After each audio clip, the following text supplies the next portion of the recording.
और अब ये जानिए, वज़ीर आला खैबर पख्तूनख्वा अली अमीन गंडापुर का कहना है कि इदारों से दरख्वास्त है कि न्यूट्रल हो जाए। कानून की पाबंदियां के मुताबिक सबका फ़र्ज़ है।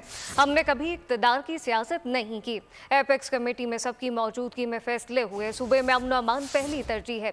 इसके लिए जितने वसाइल दरकार होंगे हुकूमत फराहम करेगी। ये भी कहा गया कि अपने अंदर बर्दाश्त पैदा करनी है, जबकि माशी हालात जैसे भी हों पुलिस की ज़रूरियात पूरी करेंगे।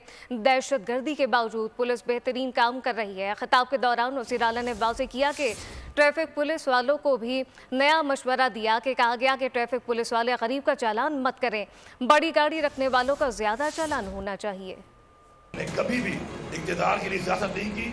उसका सबूत है कि 2 बड़े सूबों में हमने इलेक्शन कराने के लिए आइन के मुताबिक अपनी हुकूमतें छोड़ दी थी। जिस तरीके से पाकिस्तान की अवाम के साथ हो रहा है, जो महंगाई और जिस तरीके के मुल्क के हालात आज बन चुके हैं, दहशतगर्दी के हवाले से भी, माशी हवाले से भी, ये नाअहल है, ये निकम्मे हैं। और मैं तो कहता हूँ ये पनौती आज़म है। जिस चीज़ में हाथ डालते हैं वो चीज़ तबाह हो जाती है। मेरी इदारों से रिक्वेस्ट है कि आप न्यूट्रल हो जाएं, इनके साथ रह के ये नहुसत का लानतान आप पे आ रहा है। और स्पेशली जो हमारे गरीब लोग हैं, जो कि माशी मसाइल बहुत ज़्यादा हैं, मेरी ये खास तौर पर ट्रैफिक पुलिस से रिक्वेस्ट होगी कि गरीब लोगों को चलान मत दिया करें, क्योंकि वो पैसों से अपने बच्चों का पेट पालता है। मुझे खुशी होगी कि जब आप किसी बड़ी गाड़ी वाले, महंगी गाड़ी वाले को चलान करेंगे, उसका चलान भी आप बढ़ा दें।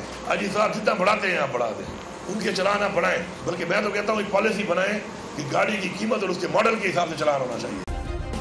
सब्सक्राइब करें और बेल दबाएं ताकि कोई खबर रह न जाए।